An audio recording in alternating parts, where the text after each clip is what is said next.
প্রণমঃ কলিযুগ সর্বযুগ সার হরিনাম সংকীর্তন যাহাতে প্রচার। আজকে বৈষ্ণব মহাজন তিনি পদাবলিতে কলম রাখলেন, কি বললেন? প্রণমঃ কলিযুগ। নাই, কলিযুগকে তিনি প্রণাম জানাচ্ছেন না। দেখো, আমাদের মনে কিন্তু প্রশ্ন জাগতেই পারে। আমরা কথায় কথায় দেখবেন বলে থাকি যে আমাদের ঘরের ছেলেমেয়েরা যদি একটু বাবা অন্য পথে চলে যায়, আমরা কি বলি বাবা? যে হবেই তো, এটা তো কলিযুগ, কলিযুগের ছেলে মেয়ে। হ্যাঁ, কি তাই তো? তাহলে আমরা দোষটা কাকে দিই? কলিযুগ। কিন্তু এখানে বললেন যে ধন্য কলিযুগ, ধন্য। কেন ধন্য? না, অবতীর্ণ আমার শ্রী চৈতন্য তাই গৌর হরির। তাহলে এখানে দোষটা কিন্তু কলিযুগের নয়। তাহলে দোষটা কার? দেখো, এই যে এখানে আলোর নিচে বসে আমি যেমন এখানে কীর্তন করছি, তাই তো? ভালো করে কথাগুলো বুঝে নেবে। এখানে আলোর নিচে বসে আমি কীর্তন করছি, তোমরা আলোর নিচে বসে কীর্তন শ্রবণ করছো। আবার এই আলোর নিচে দেখা যাচ্ছে কোনো ভাইকে ঠকাবার জন্য জাল দলিল তৈরি করছে। আবার এই আলোর সাহায্য নিয়ে দেখা যাচ্ছে কেউ কাউকে হত্যা করছে। তাহলে আলো তো একই, কি তাই তো? আলো তো এক, কিন্তু যে যেমন ভাবে সেটাকে কাজে লাগাচ্ছে, আলোটা তেমন ভাবেই তার কাজে লাগাচ্ছে। এখানে দোষটা কলিযুগের নাম, দোষটা হলো আমার আপনার মতো মানুষ। আমরা যদি সঠিকভাবে পরিচালিত হতে না পারি বাবা, তাহলে সেটা কি দোষটা কলিযুগের হবে?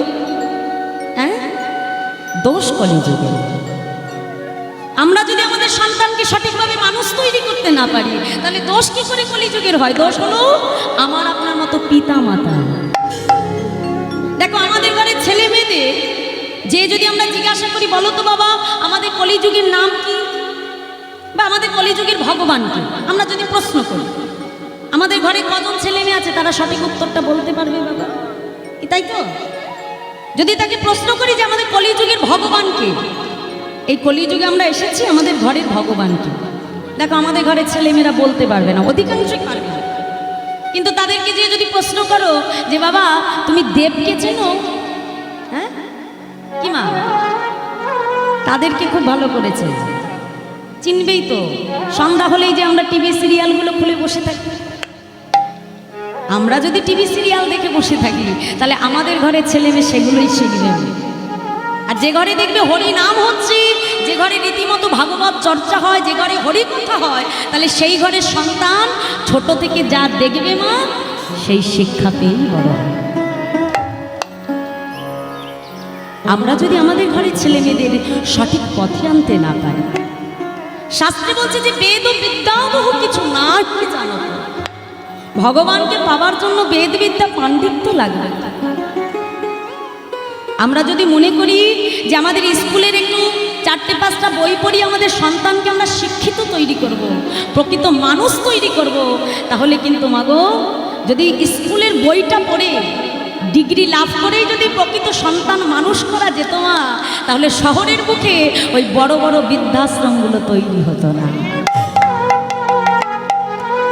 যেই বাবা সন্তানের জন্য পরিশ্রম করে সন্তানকে মানুষ তৈরি করার চেষ্টা করছে, সেই সন্তান চাকরি বাকরি পেয়ে অবশেষে পিতামাতার জায়গা হয় কোথায়?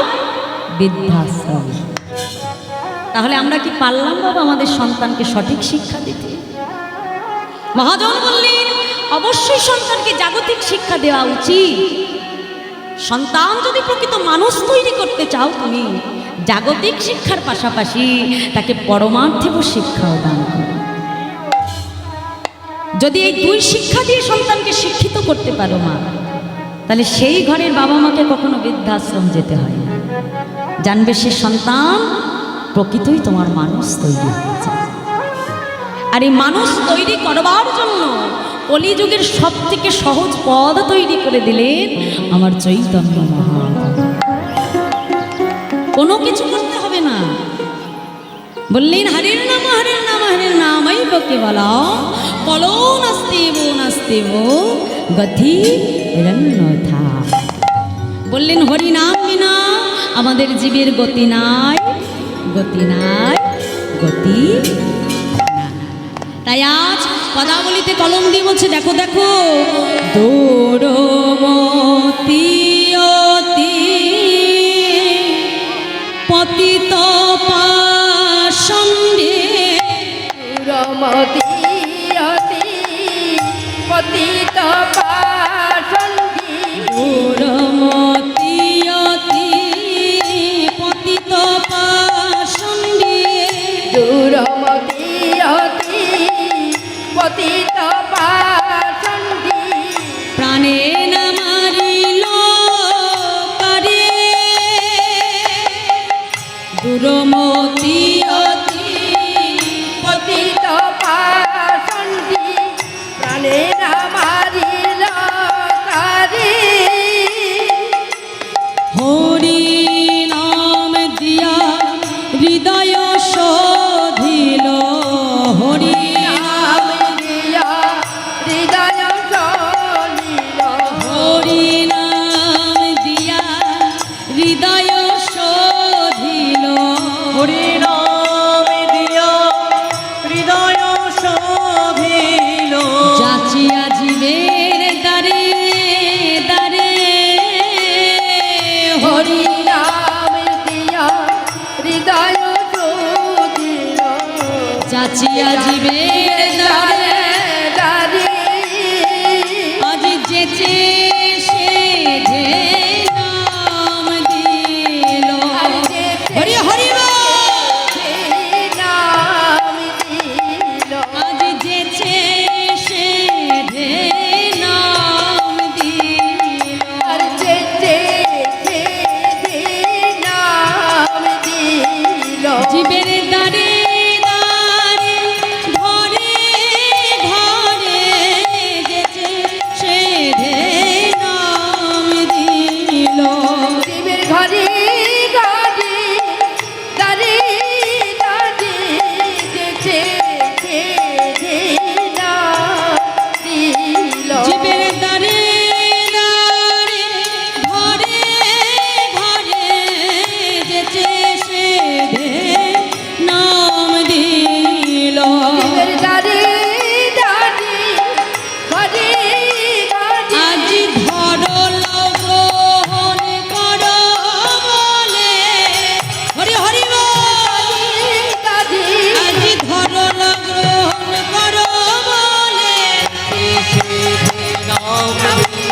ধরল গ্রহণ কর বলে, দাঁড়ে দাঁড়ে ঘরে ঘরে ধরল গ্রহণ কর বলে, দাঁড়ে দাঁড়ে ঘরে ঘরে যেচে সে ধে নাম দিল, হরি নাম দিয়া হৃদয় শোধিল, যাচিয়া জীবের দ্বারে দ্বারে, হরি নাম দিয়া হৃদয় শোধিল, জীবের দাঁড়ে দাঁড়ে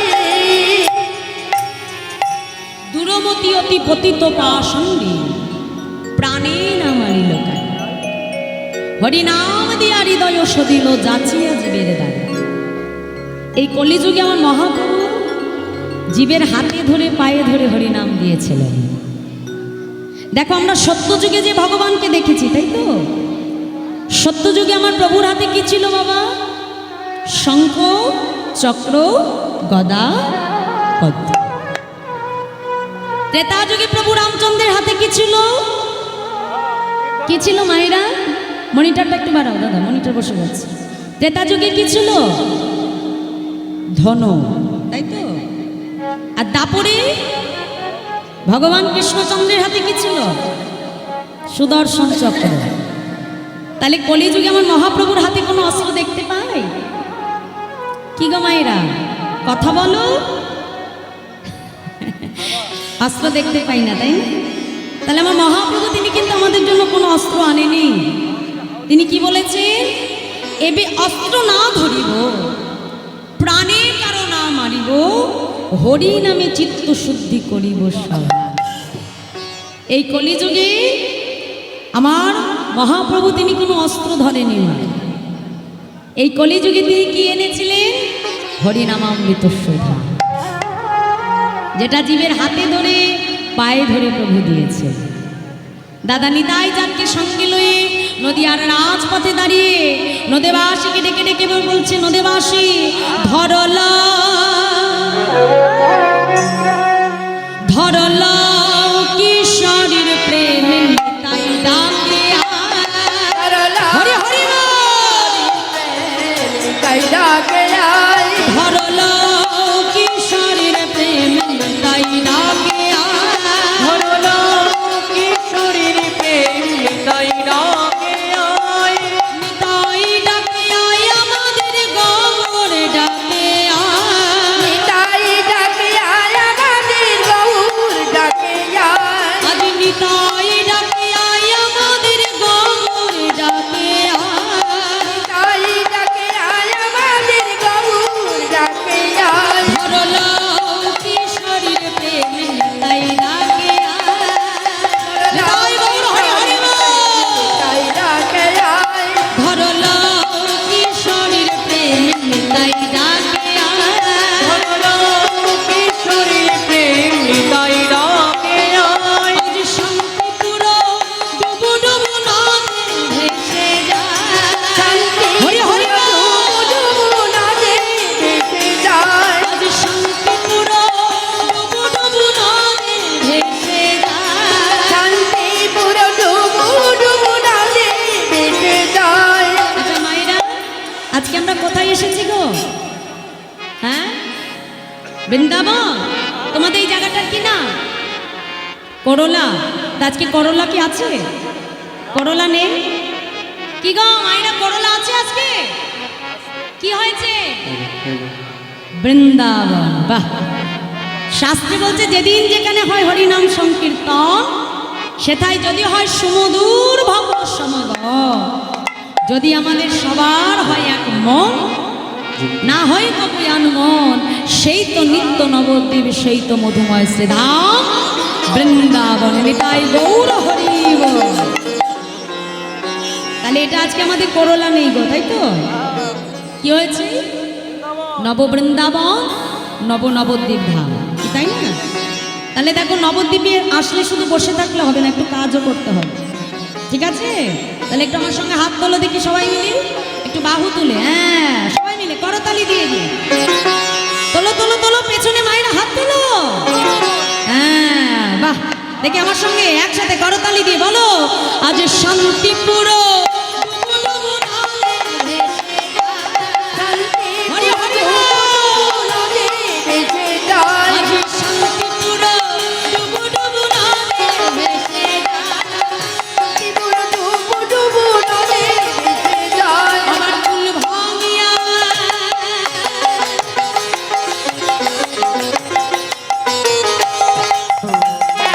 কুল ভাঙিয়া ঢেউ আসিয়া লাগলো গোড়ার গায়ে। ভাঙিয়া ঢেউ আসিয়া লাগলো গোড়ার গায়ে। আজ কুল ভাঙিয়া ঢেউ আসিয়া লাগলো গোড়ার গায়ে। ফুল ভাঙিয়ে ঢেউ আসিয়া লাগলো গোড়ার গায় ধরলো কিশোরীর প্রেম নিতাই ডাকে আয়। করলা উলু ধরে। তাই ডাকে আয় ধরলো কিশোরীর প্রেম নিতাই ডাকে আয়।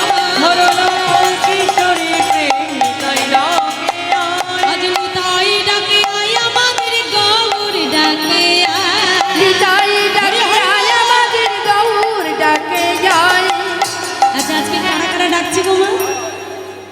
কারা ডাকছে? আমি ডাকছি? আমি ডাকছি না? কে ডাকছে? কে ডাকছে জোরে বলো? নিতাই গৌর ডাকছে, তাই তো? তাহলে নিতাই গৌর ডাকলে তার ডাকে সাড়া দিতে হবে তো, হ্যাঁ? তা সাড়া দেওয়ার জন্য কি করতে হবে? তোমাকে যদি পেছন থেকে এখন কেউ ডাক দেয়, তাহলে তুমি তার ডাকে সাড়া দেবে কি করে? যদি ধরো এখান থেকে যাবে, তুমি যাওয়ার পথে তোমাকে যদি তোমার বান্ধবী ডাকে যে ও দিদি একটু দাঁড়াও, আমি তোমার সঙ্গে যাব, বাড়ি যাব, তাহলে তুমি যে তার ডাকটা শুনেছো বোঝানোর জন্য কি করবে? হ্যাঁ, দেখাবে তো যে ঠিক আছে আমি দাঁড়াচ্ছি, তুমি তাড়াতাড়ি এসো, কি মা তাই না? আমি দাঁড়াচ্ছি, তাড়াতাড়ি এসো। তাহলে এই যে ডাকটা শুনেছো বোঝানোর জন্য হাতটা তুলতে হবে। তাহলে আজকে নিতাই গৌর ডাকছে আমাদেরকে বোঝানোর জন্য কি করতে হবে? হাতটা এখানে রাখলে হবে না, এখানে তুলতে হবে। হ্যাঁ, বাহ বাহ, খুব সুন্দর। তাহলে বাহু তোলা সবাই নিতাই বাবু ডাকছে, একটু সাড়া দিতে হবে আমাদের। বলো, আজ নিতাই ডাকে আয় আমাদের গৌর ডাকে আয়। নিতাই ডাকে আয় আমাদের গৌর ডাকে আয়। নিতাই ডাকে আয় আমাদের গৌর ডাকে আয়। নিতাই ডাকে আয় আমাদের গৌর ডাকে আয়। বলো কিশোরের প্রেম নিতাই ডাকে আয়। দরদাও কিশোরীর প্রেম নিতাই ডাকে আয়। বলো কিশোরের প্রেম নিতাই ডাকে আয়। ধরলো কিশোরীর প্রেম নিতাই ডাকে আয়। ধরলো কিশোরের প্রেম নিতাই ডাকে আয়। দরদাও কিশোরীর প্রেম নিতাই ডাকে আয়। তাহলে আজকে নিতাই গৌর দুই ভাই নদীয়ার রাজপথে দাঁড়িয়ে আমাদের মতো কলির জীবকে উদ্ধার করবে বলে আজকে জীবের হাতে ধরে পায়ে ধরে প্রভু হরি নাম দিয়েছে। দেখো, অন্য অন্য যুগের ভগবান আর আমার কলি যুগের ভগবান অনেক কিন্তু পার্থক্য রয়েছে। এই যে কলিযুগে আমার মহাপ্রভু হরিনাম আনলে, এই যে তোমরা যেমন এখানে বসে কীর্তন শুনছো, মা আমি কীর্তন গাইছি এবং আমার কমিটির বাবারা তারা কীর্তনের আয়োজন করেছে। তাহলে এখানে আমরা তিন প্রকারের উদ্দেশ্যে মানুষ আছি। আমি গাইতে এসেছি, তোমরা শুনতে এসেছো, আর কমিটির ভক্ত বাবারা দান করছেন, তাই তো? তাহলে আজকে বলছে যে এই এক হরি নামে আমাদের জীবের সাতটি উপকার হয়ে যায়। তোমরা শুনলে তোমাদের উপকার, আমি গাইলে আমার উপকার, আর যারা দান করছে তাদেরও সমান উপকার। তা হরিনামের মধ্যে কি উপকার রয়েছে? মহাপ্রভু বললেন, চেত দর্পণ মার্জনা ভব মহাদাবাগ্নি নির্বাপনা শ্রেয়া কৈরব চন্দ্রিকা পিতারণাং বিদ্যা বৌদ্ধ জীবনা আনন্দম বুদ্ধিবর্ধনাং প্রতিপাদং পুণ্যমৃত স্বাদনা সর্বাত্মা স্নাপনাং পরম বিজয়তে শ্রীকৃষ্ণ সংকীর্তন। তাহলে কি বললেন এবার একটু বুঝিয়ে দিই মা। বললেন যে চেত দর্পণ মার্জন। চেত মানে কি? জয় রাধে। এদিক ওদিকে পথভ্রষ্ট হয়ে গেলে কিন্তু ঠিক জায়গায় যাওয়া যায় না। বাড়িতে বেরাই যখন আমরা, তাই না, বেরানোর সময় কি হয়, একটা নির্দিষ্ট গন্তব্যস্থান ঠিক করে তারপরে বেরোয় কি মা, তাই না? ধরো বাজারে যাওয়ার উদ্দেশ্য হলে আমি বাড়ি থেকে ভেবে বেরাই যে আমি বাজারেই যাব। এখন তুমি যদি তোমার গন্তব্য ঠিক না করে বেরাও না, তাহলে রাস্তায় বেরোলে রাস্তা খুঁজে পাবে যে কোন দিক যাবে। বেরানোর জন্য আমাদের নির্দিষ্ট একটা গন্তব্য থাকা উচিত। ঠিক তেমন হরিবাসরে এসে মা এদিক ওদিক মন দিলে হবে না। মনটা কোথায় রাখতে হবে? স্থির করে, আমাকে আগেই লক্ষ্য স্থির করে নিতে হবে যে আমি হরিনাম শুনতে এসেছি। আশেপাশে যাই হয়ে যাক না কেন, মন আমার হরিনামই থাকবে। আরে এদিক ওদিক মন দিয়ে লাভ নেই মা, এদিকে তাকাও, আমার দিকে তাকাও। কি বললেন? প্রথম উপকারে বললেন চেত দর্পণ মার্জনা। চেত মানে কি? চিত্ত মানে মন। আর দর্পণ মানে কি মা? জোরে বলো। আয়না। আর মার্জন মানে ঘষে মেজে পরিষ্কার করা, তাই না? তাহলে আজকে আমার মহাপ্রভু বললেন চেত দর্পণ মার্জনা। তাহলে হরি নাম শ্রবণ করলে কি হয়? প্রথম উপকার। যেমন বাজার থেকে যদি আমরা একটা দামি আয়না কিনে আনি মা, তো ওই আয়নার উপরে যদি আমি পুকুর থেকে কাদা মাটি তুলে আয়নার উপর মাখিয়ে রাখি, তাহলে আয়নায় কি কখনো নিজের মুখ দেখা যাবে? যাবে না। তাহলে মুখটা দেখার জন্য কি করতে হবে? আয়নাটাকে শ্যাম্পু সাবান দিয়ে পরিষ্কার করতে হবে বাবা। ঠিক তেমনই আমাদের প্রত্যেকটা মানুষের হৃদয় মাঝে যে মনরূপী আয়নাটা রয়েছে, এই মনের আয়নাটা আমাদের জাগতিক জগতে কামনা বাসনার ময়লা দ্বারা লিপ্ত হয়ে গেছে। তাহলে মনের ময়লাকে তো জাগতিক জগতে শ্যাম্পু সাবানে পরিষ্কার করা যাবে না মা। আর মনের ময়লা যদি পরিষ্কার করতে হয় কি করতে হবে? হরিনাম তোমাকে শ্রবণ করতে হবে। যত হরি কথা শুনবে, যত ভাগবত কথা শুনবে, তত কি হবে বাবা? মনের ময়লা ধীরে ধীরে পরিষ্কার হতে শুরু করে। আর যেদিন এই মনের ময়লাটা তুমি সম্পূর্ণ পরিষ্কার করে ফেলতে পারবে, যেদিন হৃদয় মন্দিরটাকে চকচকে করতে পারবে, সেদিন ভগবানকে খুঁজবার জন্য তোমাকে যেতে হবে না, ভগবান নিজেই তোমাকে দর্শন দেবেন। তাই গৌর হরি হরি বল, হরি বল।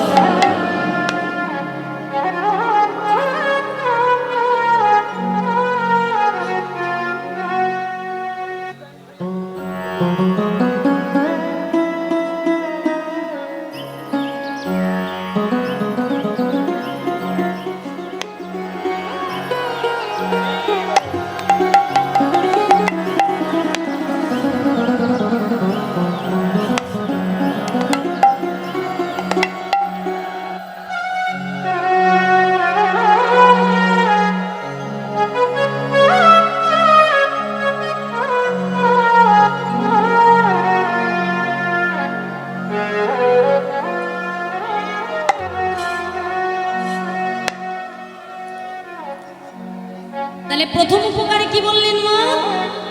চেত দর্পণ মার্জনা। তাহলে হরি নামের দ্বারা আমাদের কি হয়? প্রথম মনের ময়লা পরিষ্কার করা যায়। দ্বিতীয় বলছে যে ভব মহাদাবাগ্নি নির্বাপন, না হরি নামের দ্বারা আমাদের সমাজের চারপাশের আগুনটা নিভিয়ে দেওয়া যায়। যদি বলো কি করে মা? দেখো আমাদের বর্তমান সমাজে দেখা যাচ্ছে যে কোনো ভাই কোনো ভাইকে ঠকানোর জন্য তার সম্পত্তি বিষয় আশায় লিখে নেয়। আবার পিতা মাতা দেখা যাচ্ছে সন্তান বাবা মাকে হত্যা করে দিচ্ছে মা টাকা পয়সা বিষয় সম্পত্তির লোভে। কি তাই না? প্রতিনিয়ত আমরা টিভি নিউজে দেখি না? হ্যাঁ, তাহলে ভেবে দেখতে হবে মা, আজ দেখা গেল কোনো ভাই কোনো ভাইকে ঠকানোর জন্য তার বিষয় সম্পত্তি কেড়ে নিতে পারে, কিন্তু সেটাকে সারা জীবন ভোগ করতে পারবে? পারবে? পারবে। আজ হয়তো কেড়ে নিল, কিন্তু কাল তাকেও কিন্তু সব ছেড়ে চলে যেতে হবে।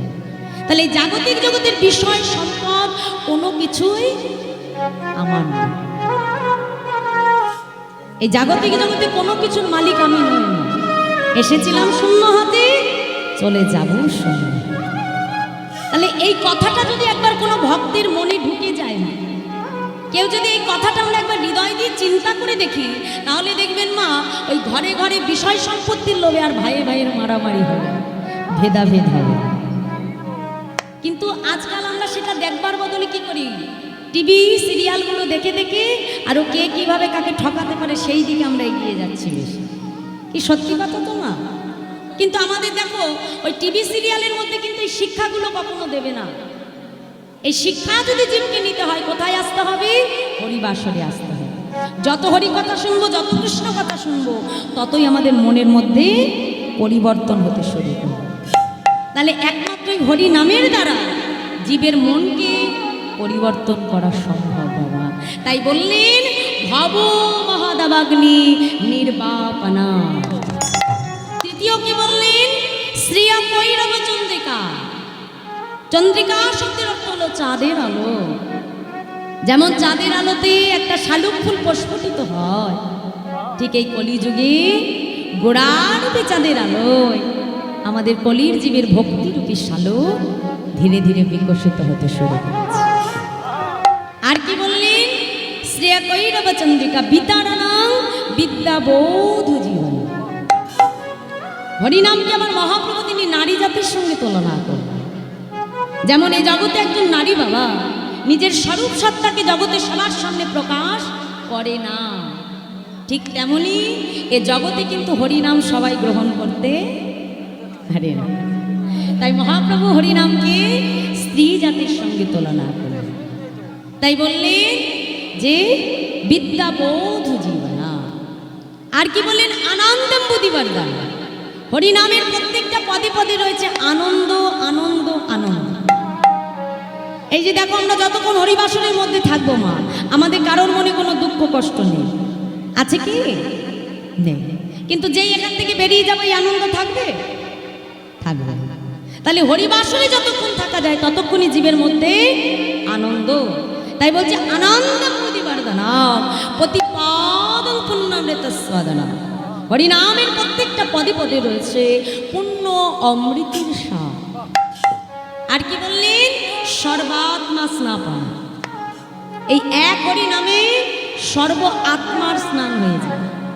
যেমন তুমি এখানে বসে হরিনাম শুনছো, তোমাদের যেমন উপকার হচ্ছে, আবার কোনো ভক্ত দেখা গেছে না শরীরে কষ্টের জন্য হয়তো হরিবাসরে আসতে পারে না, কিন্তু তার দেহটা ঘরে রয়েছে, কিন্তু মনটাকে যদি হরিবাসরে আনতে পারে, তাহলে তুমি এখানে বসে হরিনাম শুনেও যে উপকার হবে, তার মন যদি হরিবাসরে থাকে, তাহলে দেহ ঘরে থেকেও তারও কিন্তু সমান উপকার হয়ে যাবে। নিতাই গৌর হরি হরি। আর এখানে দেহ থাকলো, কিন্তু মন যদি আমার হরিনামে না থাকে মা, তাহলে এই হরিনাম শুনে তুমি এখানে বসেও কিন্তু কীর্তন শুনে কোনো ফল হবে, শুনতে হবে, কিন্তু কিভাবে? মন প্রাণ সমর্পণ করে দেয়। তাই বললে যে হরি নামের দ্বারা সর্ব আত্মার স্নান হয়ে যায়, তাই বললেন সর্বাত্মা স্নাপনাম পরম বিজয়তে শ্রীকৃষ্ণ সংকীর্তনাম। সেই সংকীর্তনের পিতা আমার চৈতন্য মহাপ্রভুর চরণে আমার কোটি কোটি ভুলণ্ঠিত দণ্ডবাদ। তাই সেই হরিনামকে বিলিয়ে দিলেন আমাদের মতো কলির জীবের জন্য। তাই মহাপ্রভু বলছে, দেখো দেখো ভববীরেন্দ্র বাঞ্ছিত এ প্রেম জগতে ফেলিল ঢালিয়ে, সে প্রেম কাঙালে পাইয়া খাইয়া নাচিয়া বাজাইছে কর তালে, কাঙালে পাইয়া নাচিয়া নাচিয়া বাজাইছি করতালি, কাঙালে পাইয়া খাইয়া নাচিয়া বাজাইছে কর তালি, কাঙালে পাইয়া খাইয়া নাচিয়া বাজাইছি করতালি।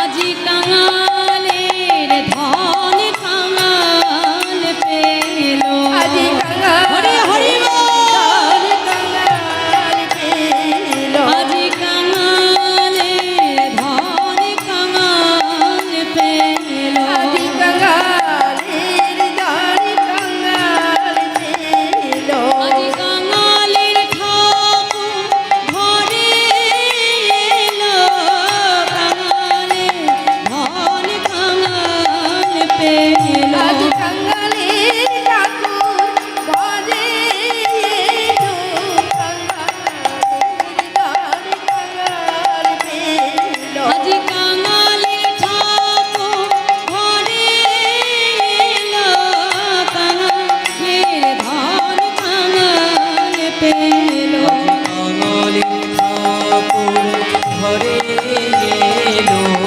কাঙালে কাঙাল পেল। আজি কাঙালের ঠাকুর ঘরে এলো, কাঙালের ধন কাঙাল পেল, আজি কাঙালের ঠাকুর ঘরে এলো, আজি কাঙালের ধন কাঙাল পেল, হরি হরি বল। আজি কাঙালের ধন কাঙাল পেল, কাঙালে ঠাকুর ঘরে এলো, কাঙালের ধন কাঙাল পেল, কাঙালে ঠাকুর ঘরে এলো, কাঙাল পেল। আজি কাঙালের ধন কাঙাল পেল, কাঙালের দাড়ি কাঙাল পেল, ভববীরিঞ্চুর বাঞ্ছিত এ প্রেম জগতে ফেলিল ঢালি, সে প্রেম কাঙালে পাইয়া খাইয়া নাচিয়া বাজাইছে করতালি। তাই আজ বৈষ্ণব মহাজন তিনি পদাবলিতে কলম দিয়ে বলছে, দেখো দেখো এই তিন ভুবন আনন্দে ভরিল, উঠিল মঙ্গল কহে প্রেমানন্দে এমন গৌরঙ্গে রতিমতি জনমিলন। জয় রাধে। তার সঙ্গে এতক্ষণ সেই প্রেমানন্দ দাসের বৈষ্ণব মহাজন পদাবলী আমরা সাধন করলাম।